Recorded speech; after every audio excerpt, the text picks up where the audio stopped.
230쪽 사도행전 24장 1절부터 23절까지 말씀입니다. 다 찾으신 줄 알고 제가 전체를 봉독해 드리도록 하겠습니다.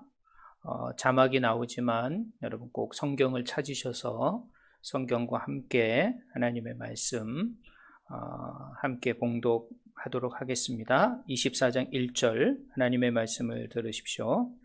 닷새 후에 대제사장 아나니아가 어떤 장로들과 한 변호사 더둘로와 함께 내려와서 총독 앞에서 바울을 고발하니라. 바울을 부르매 더둘로가 고발하여 이르되 벨릭스 각하여 우리가 당신을 힘입어 태평을 누리고 또 이 민족이 당신의 선견으로 말미암아 여러 가지로 개선된 것을 우리가 어느 모양으로나 어느 곳에서나 크게 감사하나이다. 당신을 더 괴롭게 아니하려 하여 우리가 대강 여짜옵나니 관용하여 들으시기를 원하나이다. 우리가 보니 이 사람은 전염병 같은 자라. 천하에 흩어진 유대인들을 다 소요하게 하는 자요 나사렛 이단의 우두머리라. 그가 또 성전을 더럽게 하려 함으로 우리가 잡아싸우니 당신이 친히 그를 신문하시면 우리가 고발하는 이 모든 일을 아실 수 있나이다 하니 유대인들도 이에 참가하여 이 말이 옳다 주장하니라. 총독이 바울에게 머리로 표시하여 말하라 하니 그가 대답하되 당신이 여러 해 전부터 이 민족의 재판장 된 것을 내가 알고 내 사건에 대하여 기꺼이 변명하나이다. 당신이 아실 수 있는 바와 같이 내가 예루살렘에 예배하러 올라간 지 12일밖에 안 되었고 그들이 내가 성전에서 누구와 변론하는 것이나 회당 또는 시중에서 무리를 소동하게 하는 것을 보지 못하였으니 이제 나를 고발하는 모든 일에 대하여 그들이 능히 당신 앞에 내세울 것이 없나이다. 그러나 이것을 당신께 고백하리이다. 나는 그들이 이단이라 하는 도를 따라 조상의 하나님을 섬기고 율법과 선지자들의 글에 기록된 것을 다 믿으며 그들이 기다리는 바 하나님께 향한 소망을 나도 가졌으니 곧 의인과 악인의 부활이 있으리라 함이니라. 이것으로 말미암아 나도 하나님과 사람에 대하여 항상 양심에 꺼리낌 없기를 힘쓰나이다.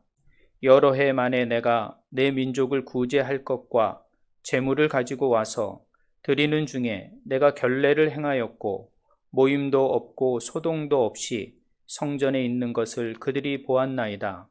그러나 아시아로부터 온 어떤 유대인들이 있었으니 그들이 만일 나를 반대할 사건이 있으면 마땅히 당신 앞에 와서 고발하였을 것이요 그렇지 않으면 이 사람들이 내가 공회 앞에 섰을 때에 무슨 옳지 않은 것을 보았는가 말하라 하소서.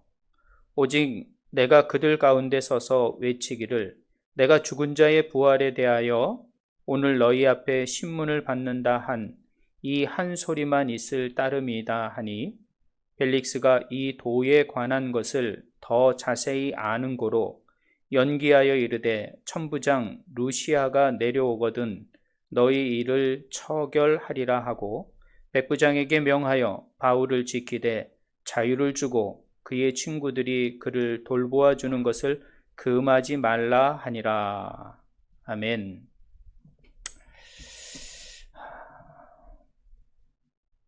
코로나로 이렇게 영상으로 드리는 예배를 지금 5번째 저희들이 드리게 되었습니다. 벌써 6월이 지나가고 7월을 맞이하게 됐습니다. 2021년도 전반기를 마치고 이제 후반기로 들어서는 그런 첫 주가 되었습니다. 전반기에도 변함없이 코로나 때문에 온 세계가 참 힘들어하고 있습니다. 또 베트남도 뒤늦게 확산이 되는 가운데 참 어려운 상황에 처해 있습니다. 그러나 우리가 예배하는 일을 뒤로 미룰 수 없기에 오늘도 이렇게 온라인으로 영상으로 여러분과 함께 예배를 드립니다. 여러분 함께 승리하시고 또 있는 곳에서 예배의 성공자들이 다 되시길 주님의 이름으로 부탁드립니다. 저희들이 지난 시간에 하나님의 말씀을 나눌 때 하나님이 바울을 그 어려운 상황 가운데서도 지키셨다라는 말씀을 드렸습니다. 지금 사도 바울이 예루살렘에서 붙잡혀 이 가이사라의 감옥에 갇혀 있는 상황입니다. 그래서 오늘부터는 이 가이사라의 총독으로 있는 이 벨릭스 앞에 재판을 받는 장면이 오늘 본문의 내용이 됩니다. 이 재판이라는 것은 사실은 정의를 실현하고 기본권을 보장하고 사회 질서를 유지하기 위한 그런 제도이죠. 오늘날도 이렇게 재판을 많은 사람들이 법정에서 진행하고 있습니다. 이 재판의 원형이 사실은 로마의 그 재판의 원형이 지금도 온 세계에 동일하게 적용이 되는 가운데 있습니다. 그러니까 어떻게 보면 로마는 이 재판과 법정의 어떤 그런 시스템은 앞서가는 제국이었다라는 것을 우리는 알 수가 있습니다. 아무튼 오늘 이 재판의 광경 속에서 사도 바울이 이 재판을 어떻게 감당하고 있는지, 또 이 재판 가운데 역사하시는 하나님의 손길, 또 이 재판을 통하여 이루어진 결과에 대해서, 또 그것이 또 기독교에 얼마나 큰 영향력을 나타내고 있는지를 오늘 본문은 기록하면서 우리들에게 알려주고 있습니다. 그렇기 때문에 이 재판은 앞으로 복음이 로마 제국에 전달되기 위한 아주 중요한 사례가 되기 때문에 성경은 이것을 기록하고 있고, 또 이것을 통하여 바울이 증거하는 모든 복음이 죄가 없고 불법이 아니고 무죄한 것을 증명해내고 있다는 것을 여러분이 기억하시고 오늘 이 재판의 과정을 살펴봐야 될 것입니다. 26장까지 이 내용이 계속되고 있습니다. 첫 번째 이제 재판을 받는 이 모습을 잠깐 말씀을 통하여 나누길 원합니다. 자, 이렇게 가이사라의 감옥에 있는 바울을 이 대제사장 아나니아와 장로들이 고발을 하게 됩니다. 그런데 이 로마 법정에 서야 되기 때문에 헬라어도 해야 되고 또 히브리적인 이해를 가져야 되는 그런 변호사를 한 명 이들이 세우게 됩니다. 그 변호사의 이름이 오늘 1절에 나오는데 바로 더둘로라는 사람입니다. 더둘로. 이 더둘로라는 사람이 이 변호사로서 이 아나니아와 이 장로들을 대변해서 사도 바울을 고발하고 있는 내용이 되는 것입니다. 자, 그 고발하는 내용이 이제 3절과 4절에 나오고 있는데, 이 3절에 보면 이렇게 되어 있습니다. 벨리스 카카여, 우리가 당신을 힘입어 태평을 누리고 또 이 민족이 당신의 선견으로 말미암아 여러 가지로 개선된 것을 우리가 어느 모양으로나 어느 곳에서나 크게 감사하나이다 라고 되어 있습니다. 사실은 이 벨릭스가 이 가이사라 지역의 총독으로 옴으로 말미암아 사실은 많은 소요와 이 유대인들과 많은 이 접촉이 있었습니다. 그렇기 때문에 요세푸스라는 역사학자는 이렇게 말을 했습니다. 이 벨릭스는 폭압적이고 독재적인 총독이었고 폭동을 강압적으로 진압한 사람이었다라고 기록하고 있어요. 그러니까 이 벨릭스는 결코 사실은 유대인들과 좋은 관계에 있었던 총독은 아닙니다.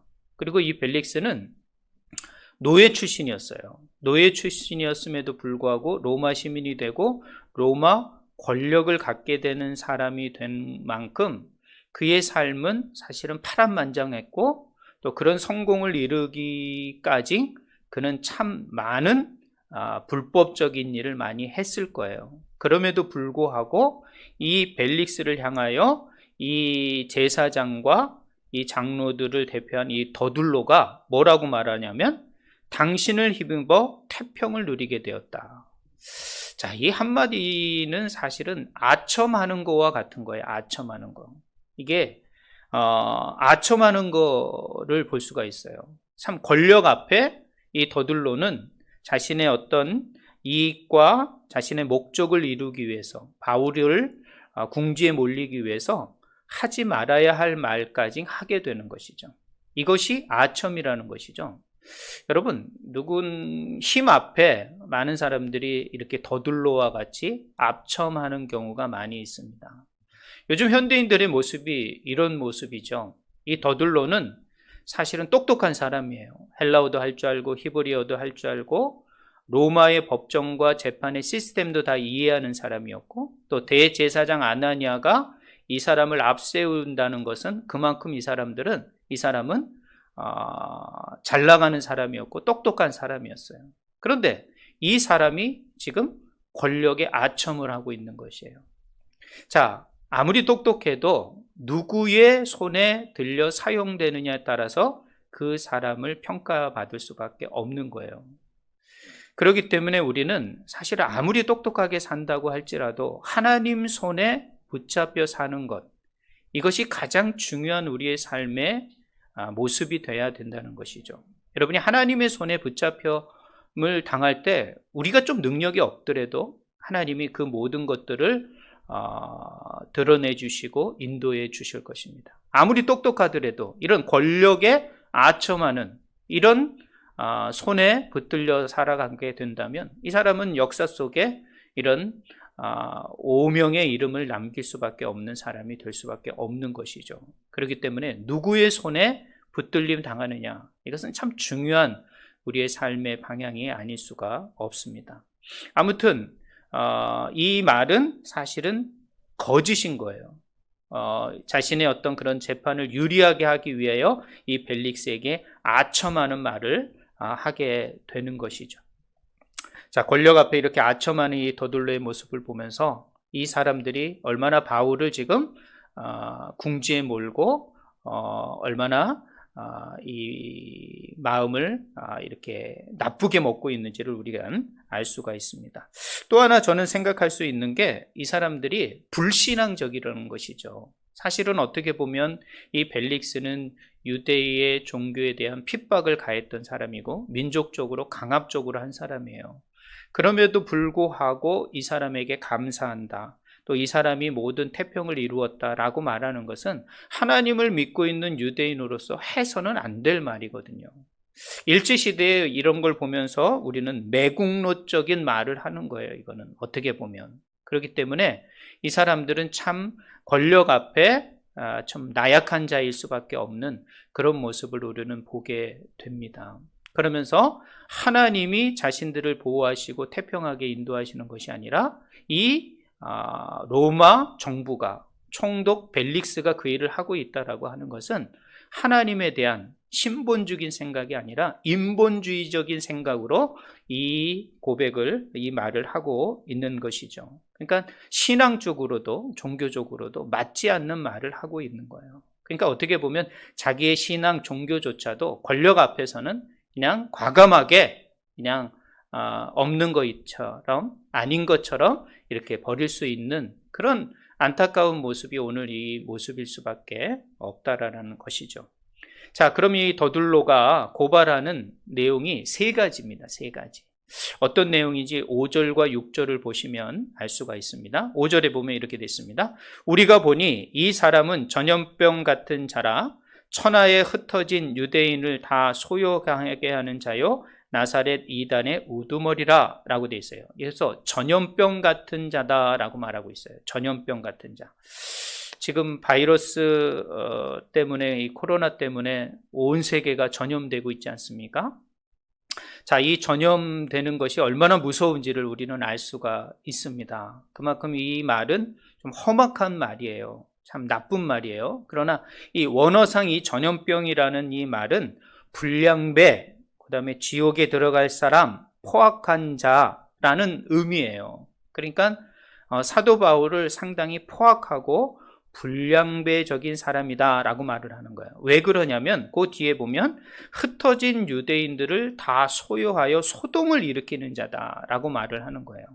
자, 사실 사도 바울이 가는 곳곳마다 소동이 일어나는 것은 사실입니다. 그러나 그 소동을 일으킨 원인과 이유는 제공하지 않은 것이죠. 그러니까 사도 바울이 소동을 주동한 것이냐, 주창한 것이냐, 주동해서 그 소동을 일으킨 것이 아닌데, 지금 이 더둘로는 이 사도 바울이 이런 소동을 주동한 자라고 말을 하는 거예요. 자, 이거는 이 로마 제국이 각 지역을 사회적으로 질서를 유지하는 면에 있어서 대단한 죄목이 될 수가 있는 거예요. 왜냐하면 사회 질서를 유지하는 게 가장 우선적인 일인데 그것을 지금 못하도록 소요를 일으키는 자다. 그것도 유대인들을 주동하여 소요를 일으키는 자다라고 말을 하면 이건 상당히 로마 법정에서 불리한 죄목이 될 수밖에 없는 것이죠. 그러니까 이렇게 지금 고발을 하고 있는 거예요. 저는 이 전염병과 소요라는 단어를 통해서 왜 성경이 꼭 이런 얘기를 기록하고 있을까라고 생각할 때 역으로 한번 생각해 봤어요. 저희들은 어떤 사람이죠? 예수로 전염된 사람이 그리스도인입니다. 예수로 전염되지 않고서는 다른 사람을 전염시킬 수 없죠. 우리가 코로나를 보면 알죠. 코로나 확진자가 다른 사람에게 확진시킬 수 있는 거예요. 전달시킬 수 있는 거예요. 확진되지 않은 사람은 절대 그 바이러스를 전달시킬 수 없는 것이죠. 마찬가지입니다. 우리가 예수를 만나고 예수에게 전염되지 않는 한 다른 사람을 전염시킬 수 없는 거예요. 사실은 우리는 예수 그리스도를 다른 사람에게 전염시키는 자들입니다. 그게 그리스도인이에요. 그렇기 때문에 사실은 이렇게 공격하는 말이지만 이거는 그리스도인의 정체성을 말해주는 단어이기도 합니다. 여러분, 우리는 예수 그리스도를 전염시키는 자가 돼야 합니다. 물론 지금 이런 시국에 이런 말을 한다는 건 좀 조심스러울 수도 있습니다. 그러나 우리는 예수 그리스도를 전염시키는 자가 돼야 합니다. 그러기 위해서는 우리가 먼저 예수 그리스도에게 전염돼야 될 뿐만 아니라 그 예수 그리스도를 전염시키는 그런 그리스도인의 삶을 우리는 살아갑니다. 그리고 소요를 된다.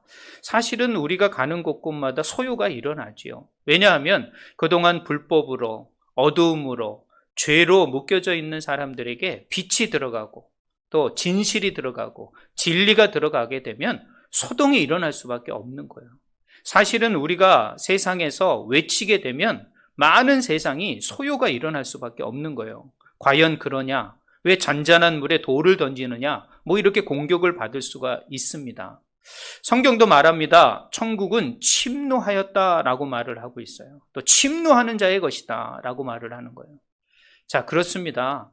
사실은 복음을 전한다는 것은 세상에 소요를 일으키는 것과 같은 것입니다. 그래서 우리는 어떻게 보면 복음을 담대하게 전하는 자는 소요를 일으킬 수밖에 없는 자라는 것을 우리는 기억해야 됩니다. 그래서 사실은 이 더둘로의 고발은 어떻게 보면 반대로 생각하면 우리의 그리스도인의 정체성, 우리는 예수 그리스도를 전염시키는 자요, 또 불법과 부정이 난무하는 세상 속에 진리와 정의를 또 깨끗함을, 빛을, 또 영생을 선포하는 그런 소요를 일으키는 자일 수밖에 없는 그런 게 바로 그리스도인의 삶이 아니겠는가 보는 거죠. 그러나 사도 바울은 이건 사회적으로 이 소요를 일으킨다라고 잘못된 고발을 하고 있는 것을 우리는 알 수가 있습니다. 두 번째 고발 내용입니다. 그것은 5절 후반절에 나오는데 그것은 나사렛 이단의 우두머리다라는 거예요. 이단이라고 말을 하고 있어요. 자, 이 당시의 이단이라는 말과 오늘날 이단이라는 말은 좀 차이가 있습니다. 지금의 이단은 전혀 다른 교주들이 뭔가 이런 어떤 신적인 권위를 가지고 어떤 그런 전통적인 어떤 기독교하고는 좀 별발 다른 어떤 그런 모습의 어떤 분파였다면 이 당시의 이 이단은 유대교와는 다른 성향의 분파다라는 의미라는 것이요. 그러니까 이 더둘로가 고발한 것은 로마 정부로부터는 유대교가 인정을 받았지만 그 유대교에서 이 분파된 이 기독교라고 말하는 이 그리스도인들은 전혀 다른 그런 분파가 아닌 전혀 다른 분파다라는 말로 이단이라는 말을 쓰게 된 거예요. 그러니까 조금 다르죠. 자, 그렇기 때문에 유대의 종교처럼 인정받을 수 없는 이 로마 정부로부터는 불법인 모임이다. 분파다라는 것을 강조하는 것이죠. 거기다가 또 뭐라고 말했습니까? 나사렛 이단이다라고 말을 했어요. 나사렛 그러면 나사렛에서 난 예수 그리스도를 말하는 것이죠. 자, 예수 그리스도가 어떻게 죽으셨어요? 한마디로 말해서 정치범으로 죽은 거예요.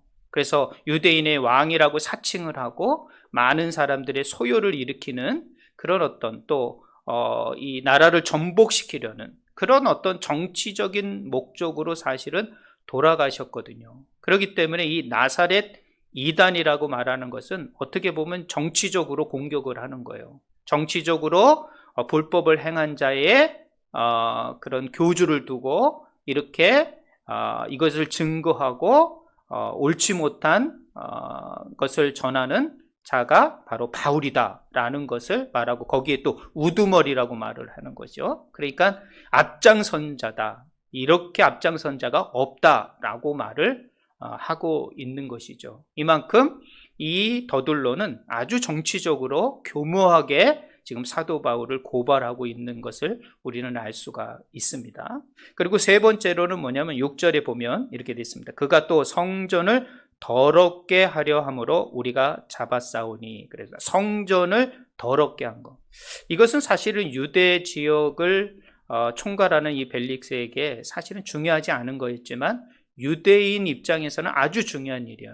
성전을 더럽힌다는 것은 곧 유대인들을 더럽힌 것이고 이것은 유대인을 모욕하는 일이기 때문에 이건 즉결 심판으로 사실은 사형에 이렇게 맡길 수가 있는 내용이었어요. 그럼에도 불구하고 바로 죽일 수 없었던 것은 어떤 거였냐면 바로 로마가 이 사람을 죽이고 살리는 일을 붙들고 있었기 때문이죠. 그렇기 때문에 사실 이 로마 법정에 서게 된 것이죠. 그러니까 어떻게 보면 유대인 입장에서는 이거는 즉결 심판이에요. 바로 죽일 수 있는 그런 죄목임에도 불구하고 여기에서 지금 있는 바울에게 성전을 더럽혔다라는 죄목을 함으로 말미암아 이 세 가지 죄목은 바로 즉결 심판으로 죽일 수 있는 사형에 해당될 수 있는 내용이라는 것을 지금 더둘로는 이 세 가지 죄목을 통하여 사도 바울을 고발하고 있는 거예요. 자, 어떻게 보면은 참 교묘하지요. 거짓의 탈을 쓰고 사실은 아닌 듯 있는 것, 그 다음에 그런 거 하면서도 아닌 듯 하고 이렇게 고발하는 내용이죠. 참 이것을 분별하고 이것을 대항하기가 쉽지 않습니다. 자, 이렇게 고발하는 사람들의 내용을 들은 다음에 이 벨릭스는 이제 고발을 당한 바울의 입장에서 이제 변론을 할 수 있는 기회를 줍니다. 참 로마 재판이 대단하죠. 그런 사람에게 그런 변론할 수 있는 기회를 줍니다. 그 기회를 주는 내용이 10절부터 21절까지의 내용입니다. 자, 그러면 10절을 보면 이렇게 있습니다. 총독 벨릭스죠. 벨릭스이 바울에게 머리로 표시하여 말하라 하니. 생각해 보시오. 말로 하지 않습니까? 바울, 너 이제 너의 어떤 그런 생각을 말해봐라. 이렇게 말하지 않고 머리로 이렇게 했다라는 거예요. 생각해 보세요. 자, 이 한 행동을 통해서 벨릭스가 얼마나 포악적이고 거만한 통치자임을 우리는 알 수가 있는 거예요. 그러니까 상당히 이 자신의 권력에 대해서 아주 대단하게 생각하는 그런 사람이라는 것을 알 수 있습니다. 그래서 말도 하지 않고 그냥 머리로 표시하여 바울에게 변론을 할 것을 허락합니다. 자, 그것을 보고 바울이 대답합니다. 10절에 보면 그가 대답하되 당신이, 이제 벨릭스겠죠, 여러 해 전부터 이 민족의 재판장이 된 것을 내가 알고 내 사건에 대하여 기꺼이 변명하나이다 라고 말하고 있습니다. 이 더둘로하고는 조금 다른 이 벨릭스에게 말을 하지 않습니까? 이 더둘로는 당신 때문에 태평을 얻었습니다. 당신 때문에 이렇게 감사한 일이 많았습니다 라고 말을 하는데 사도 바울은 그런 어떤 아첨의 말을 전혀 붙이지 않고 있어요. 그냥 있는 그대로 당신이 재판장으로 지금 그 권력의 자리에 있기 때문에 내가 그것을 알고 내 사건을 변명하겠습니다 라고 그냥 그 재판장에게 기본적인 예의로만 말을 하고 11절부터 자신의 변호를 들어가는 거예요. 자, 이런 것처럼 저는 이 모습을 보면서 사도 바울이 참 대단하다. 어찌 정말 이런 담대함과 당당함이 있을 수 있겠는가라고 생각하면서 저와 여러분의 모습이 이런 모습이 되어야 되지 않겠는가 생각을 해봅니다. 자, 지금 사도 바울이 그 법정 앞에 서 있는 모습을 한번 상상해 보십시오. 자, 하나는 로마 정부의 정치적 권력이라는 그 벨릭스 총독 앞에 서 있습니다. 그리고 한쪽에 고발한 사람들은 누구냐면 유대인의 종교적 권력자들 앞에 서 있는 것이에요. 그러니까 어떻게 보면 정치적 권력과 세상의 종교적 권력 앞에 지금 홀로 사도 바울이 그 앞에 서 있는 거예요. 여러분 한번 생각해 보시죠. 우리 그리스도인이라는 것은 이런 세상의 권력과 세상의 권력 앞에 우리는 우리의 삶을 살아가는 것. 이게 그리스도인의 모습인 거예요. 여러분, 그리스도인이라는 게 물론 공동체의 모습은 있습니다. 그러나 여러분, 믿음으로 살아간다는 것은 바로 홀로 살아가는 거예요. 이런 정치적 권력과 종교적 권력 앞에 혼자 당당하게 그 앞에 서 있는 삶, 이것이 바로 그리스도인의 삶이라는 것이에요.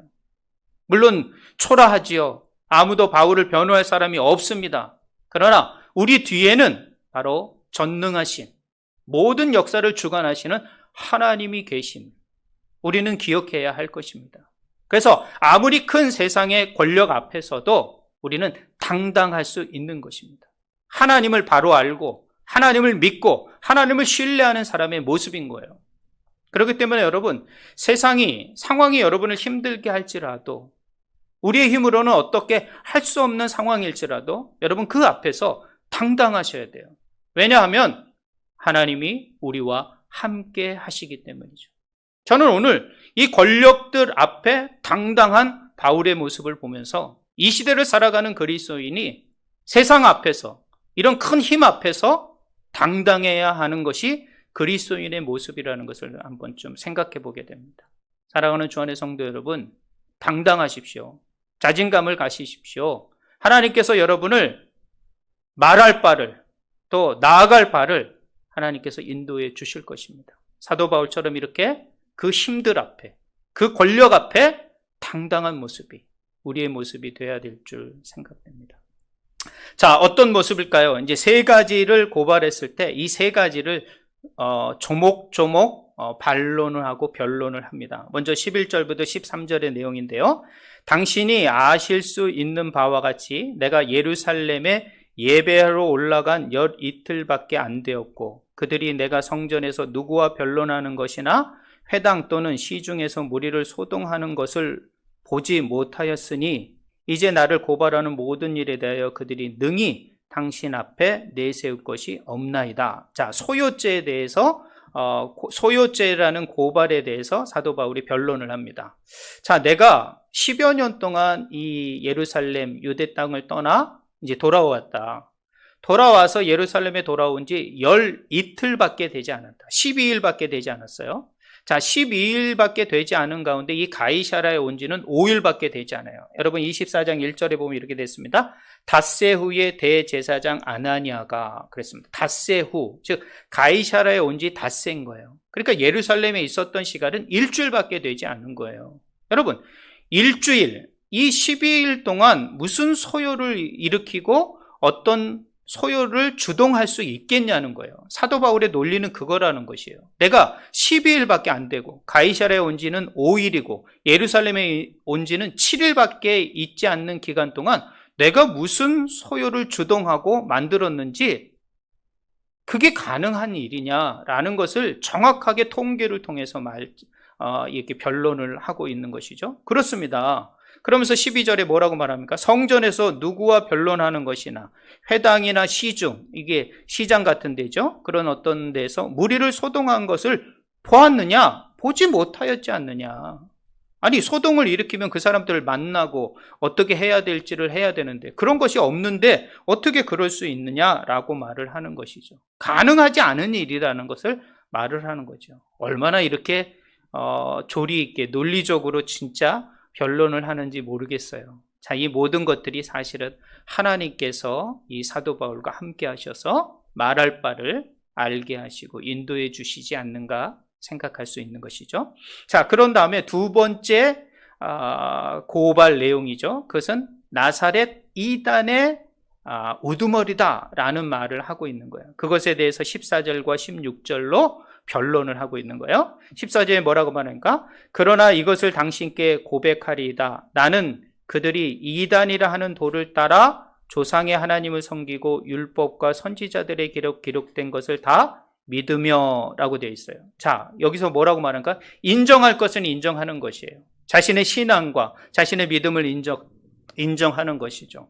사실은 이 더둘로나 대제사장과 이 장로들은 이 벨릭스 포악적인 이 로마 총독 앞에서 당신 때문에 이 나라가 태평하고 이 지역이 좋은 일만 있습니다 라고 사실은 종교적인 신념까지 무너뜨리면서 아첨했는데 사도 바울은 뭐라고 말합니까? 그들이 고발한 이단의 우두머리입니다 라고 했을 때 맞습니다. 나 이단의 도를 따라가는 사람입니다 라고 말을 하는 거예요. 이단의 도, 분명하게 그 말을 계속 쓰고 있는 거예요. 이단의 도를 따른다. 여러분, 그건 뭐예요? 나는 예수 그리스도를 따라가는 자다라는 말이에요. 이 도라는 단어는 뭐냐면은 길이라는 단어예요. 길이라는 거.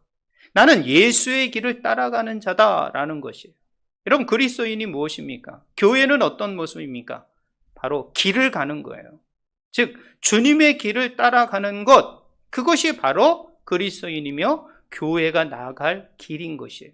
도를 따라갔다. 내가 그 이단의 길, 나사렛 이단이라고 말하는 그 도를 나는 따르는 자다라고 인정하는 것. 신앙을 결코 부인하지 않습니다. 그 권력들 앞에서 난 이단이 아닙니다. 좀 뭔가 오해가 있는 것 같습니다.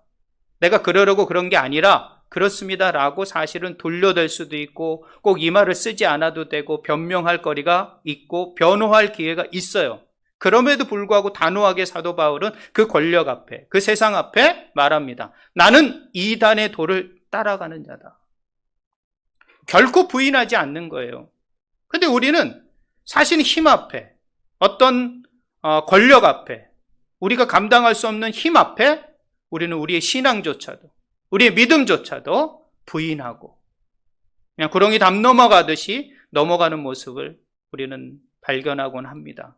사도 바울, 이 자신의 어떻게 보면 고발의 현장 속에서도 자신은 분명히 그 나사렛 이단의 도를 따라가는 새로운 그 진리를 따라가는 자임을 선포하고 있는 것이죠. 때를 얻든지 못 얻든지 어느 곳에서도 사도 바울은 그리스도를 부인하지 않고 있다는 거예요.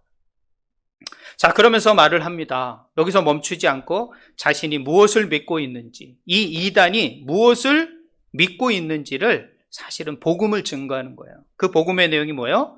두 가지인데요. 14절에 후반절에 보면 조상의 하나님을 섬기고 율법과 선지자의 글에 기록된 것을 다 믿으며, 즉 구약의 그 말씀을 다 믿는다는 거예요.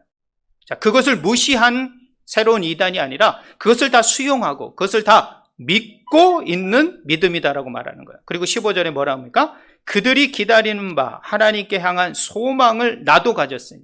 자, 이스라엘에게는 늘 소망이 있죠. 하나님의 나라에 대한 소망이 있어요. 그리고 부활에 대한 소망이 있어요. 그러면서 15절 계속 말합니다. 곧 의인과 악인의 부활이 있으리라 하는 것이다. 즉 소망인 거예요. 자, 14절과 15절을 한 단어로 말하면 믿음과 소망이라는 것.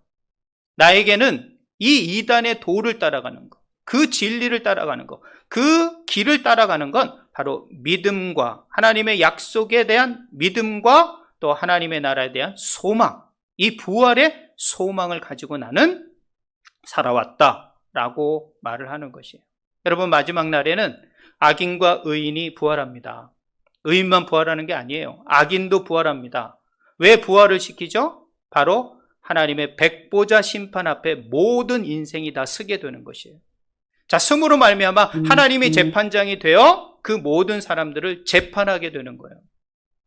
그 모든 사람들이 거기 앞에서 선악간의 판결을 받게 되는 거예요. 의인은 영원한 생명으로, 악인은 영원한 불의 심판으로, 죽음으로 감당하게 되는 것이죠. 고통으로, 저주로 내몰리게 되는 것이에요. 이런 분명한 재판이 이루어지게 되는 거예요. 자, 그러면서 16절에 뭐라고 하니까 이것으로 말미암아라고, 이것으로 말미암아라는 거 위에서 말한 두 가지예요. 바로 믿음과 소망으로 말미암아 나는 하나님과 사람에 대하여 항상 양심에 꺼리낌 없기를 힘썼다라고 말하는 거예요. 사실 오늘 설교의 제목을 이 본문으로 정하게 되었습니다.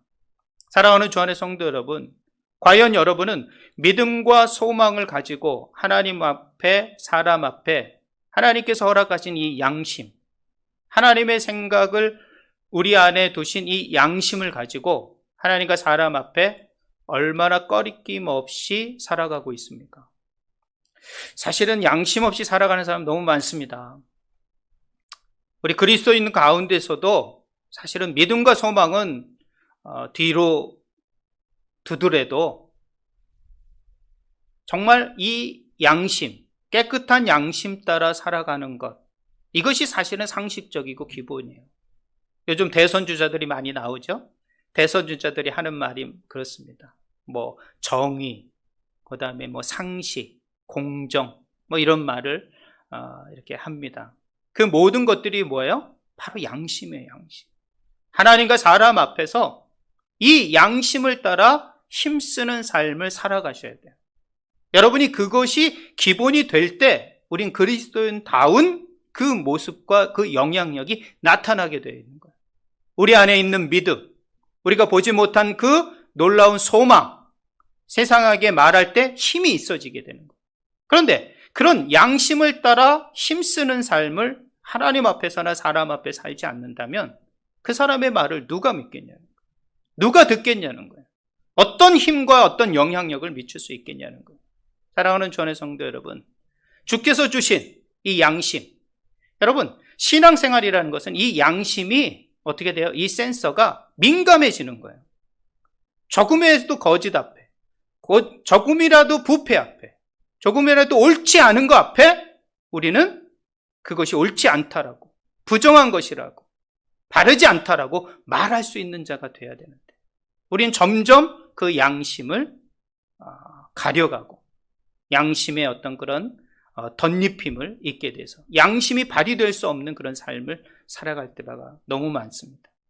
사랑하는 주 안의 성도 여러분, 우리는 양심을 따라 하나님과 사람 앞에 정말 그런 삶을 살아가려는 힘쓰고 애쓰는 삶이 있으셔야 합니다. 특별히 아무도 보지 않고 혼자 지금 여러 가지 행동을 하고 있는 저와 여러분 가운데 여러분, 무엇이 여러분의 어떤 그런 것들을 자정시킬 수 있겠습니까? 바로 양심입니다. 양심. 이 양심이 회복되는 시대가 되셔야 합니다. 이 양심을 따라 정말 하나님과 사람 앞에서 꺼리낌 없는 삶을 살아가는데 힘쓰시는 우리 모든 주 안의 성도들이 되시길 주님의 이름으로 부탁드립니다. 그래서 이 나사렛 이단이라는 이 소요에 대해서는 전천 이단성이 아니라 결코 유대의 종교와 다르지 않는 그런 전통을 가지고 있지만 그것은 분명히 나사렛 예수 그리스도를 중심으로 나는 이 믿음과 소망을 가지고 부활을 소망하는 삶을 살아가고 있다라고 증거하고 있는 거예요. 당당하지요. 어떻게 이렇게 당당할 수 있을까? 어떻게 이렇게 담대할 수 있을까? 하나님을 의지하지 않고서는 이런 담대함이 나올 수 없겠죠. 자, 세 번째입니다. 그것은 뭐예요? 성전 훼손죄예요. 성전을 더럽게 했던 죄를 고발한 것이죠. 그것에 대해서 17절과 21절에 말합니다. 여러 해 만에 내가 내 민족을 구제할 것과 재물을 가지고 왔다. 자, 민족을 사랑하지 않았다면 어떻게 내가 재물을 가지고 또 구제할 마음을 가졌겠느냐. 그 다음에 18절에는 드리는 중에 내가 결례를 행하였고, 성전을 훼손할 자가 가서 결례를 행합니까?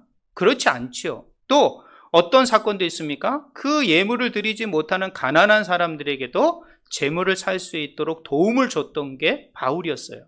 그렇기 때문에 결코 성전을 훼손하려고 했던 것이 드러나지 않은데 그것에 대해서 고발하는 거예요. 그것에 대해서 진실을 말합니다. 그것은 뭐냐 하면은 18절에 계속하면 이렇게 되어 있습니다. 소동도 없이 성전에 있는 것을 그들이 보았나이다. 그러나 아시아로부터 온 어떤 유대인들이 있었으니, 즉 이런 소동을 일으켰던 사람이 누구냐? 아시아에서 온 유대인들이라는 것이에요.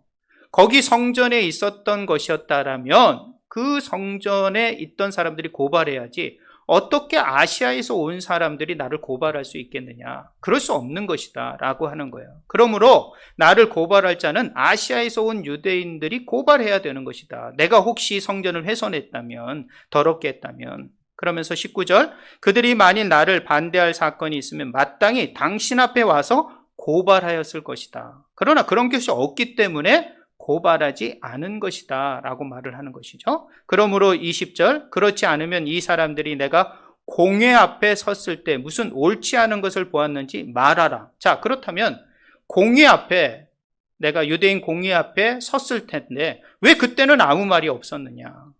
그때도 아무 고발이, 성전을 더럽게 한 죄를 고발하지도 않았으면서도 이제 와서 이렇게 고발하는 것은 적절치 않다라는 것을 지금 사도 바울은 변호하고 있는 것이에요. 그러면서 21절, 오직 내가 그들 가운데 서서 외치기를 내가 죽은 자의 부활에 대하여 오늘 너희 앞에 신문을 받는다 한 이 한 소리만 있을 따름이니다 하였다라고 되어 있습니다. 그렇습니다. 나는 그때 부활에 대한 것만 얘기했고 사두개인과 바리새인이 그 부활 때문에 논쟁을 하여 거기에서 계속 그 재판을 할 수 없었다라는 것을 말하게 되는 것이죠. 그러니까 자신을, 성전을 부정하고 성전을 훼손했다라는 고발은 적절치 않고 옳지 않다라는 것을 지금 변호하고 있는 것이에요. 자, 드디어 더둘로가 고발한 이 세 가지 죄목에 사도 바울이 세 가지로 반응을 하는 모습을 우리는 볼 수 있습니다. 자, 그것에 대해서 다 들은 이 벨릭스, 재판장격에 해당되는 이 벨릭스의 결론이죠. 그러나 여기서는 온전한 판단을 내리지 못합니다. 사실은 바울 편에 들고 싶지만 바울 편에 들게 되면 유대인들이 또 소동하게 되고 소유하게 돼요. 그렇기 때문에 그것을 잠잠하게 하기 위해서 어떻게 해요? 유보를 판결합니다. 즉 다음에 판결할 것을 이렇게 제안하게 되는 것이죠. 그게 22절과 23절이죠. 벨릭스가 이 도에 관한 것을 더 자세히 아는 고로 연기하여 이르되 천부장 루시오가 내려오거든 너희 일을 처결하리라 그랬습니다. 그래서 이 바톤을 어떻게 돼요? 천부장 루시오에게 전하면서 그것을, 이 판결을 연기하게 되는 거예요. 그러면서 연기하면서 백부장에게 뭐라고 명령을 합니까? 23절이죠. 바울을 지키되 자유를 주고, 여러분, 자유를 준다. 이 사람을 소유하고 반역하고 사회질서 문란죄의 이 더둘로가 고발한 죄를 한다면 이 사람에게 어떻게 자유를 주겠냐는 거예요. 또 뭐라고 말합니까? 그 친구들이 그를 돌보아 주는 것을 금하지 마라. 친구들에게 막 조종을 해가지고 이런 소요를 일으키고 뭘 할 거라 그러면 이렇게 판결을 했을 이유가 없다라는 것이죠. 자, 이 판결을 통해서 우리는 어떤 것을 알 수 있는 거예요? 사도 바울이 결코 죄가 없다라는 것. 이 대제사장과 장로들과 더둘로가 고발한 내용은 옳지 않다라는 것이 판결 나는 거예요. 성경은 그것을 기록하고 싶은 거예요. 이것이 초반에 기독교가 이단으로서 정죄되거나 혹시 또 그런 옳지 않은 불법을 행하는 집단으로 판결이 났다면 앞으로 로마와 그 땅끝까지 이르러 복음을 전하는 세계 곳곳에서, 로마 제국 곳곳에서 복음은 더 어렵게 되고 제한적으로 됐을 거예요. 그래서 하나님께서는 이 재판의 과정을 통하여 사도 바울의 복음을 증거하는 것이, 하나님 나라를 증거하는 것이 결코 로마 법적으로도 세상 법으로도 저촉되지 않은 것임을 분명히 하고 있다는 것이에요. 그렇기 때문에 이 재판의 내용이 그냥 들어간 게 아니에요. 아주 중요한 영향을 미치게 되는 거예요. 앞으로 로마를 기독교 국가로 만드는 아주 중요한 판례가 될 수 있었다라는 것도 여러분 기억하셔야 되는 거예요. 그렇기 때문에 하나님은 역사의 한 부분 한 부분을 이렇게 세밀하게 우리의 삶의 현장 속에서 고난이 오더라도 어려운 가운데서도 우리가 그 권력 앞에 홀로 맞닥뜨릴지라도 하나님은 그것들을 통하여 하나님의 하나님 되심을, 또 하나님 나라를 증거하는 것에 대해서 더 분명하게 역사하고 계심을 믿으시기 바랍니다. 이것이 오늘 본문이 우리들에게 말씀해 주는 것입니다. 말씀을 맺도록 하겠습니다. 저는 오늘 본문을 통하여 세 가지를 좀 생각해 보길 원합니다. 먼저는 양심에 꺼리낌 없는 삶을 살아가시는 우리 주 안의 공동체가 되시길 바랍니다. 상황이 어렵고 우리 앞에 많은 문제와 불리한 상황 속에서 우리의 삶을 살아가는 건 그렇게 쉬운 일이 아닙니다. 그러나 하나님과 사람 앞에서 꺼리낌 없이 변함없이 믿음으로 살아가는 것, 소망으로 살아가는 것, 이것이 우리들에게 주어진 지금의 삶이 아니겠는가 생각을 해봅니다. 아무도 여러분을 자정시킬 수 없는 상황 속에서 하나님이 여러분 안에 두신 그 양심을 따라 하나님과 사람 앞에서 꺼리낌 없이 살아가는 그런 삶들이 되시길 주님의 이름으로 부탁드립니다. 두 번째로는 진리신 예수를 이단으로 정죄하는 이 시대 속에서도 예수 그리스도를 부인하지 않고 사는 우리 신앙의 선배들처럼 오늘날 많은 사람들이 예수를 부인하고 예수를 떠나고 있습니다. 이런 가운데 우리는 예수를 부인하지 않는 삶, 그런 삶이 우리들의 삶 가운데 있어야 되지 않겠느냐.